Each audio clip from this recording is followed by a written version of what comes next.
use ng ano, lubaybay or tamban. Yan. Ayan, mga idol.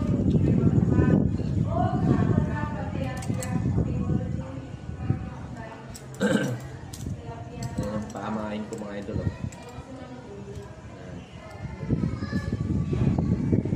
Iba-ibang size.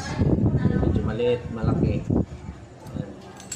Gumawa rin ako ng ano, mas malaki. Ayan, para makahuli ng tangiki malaki. Ayan. Ayan. Andyan nga pala yung video sa taas, yung mga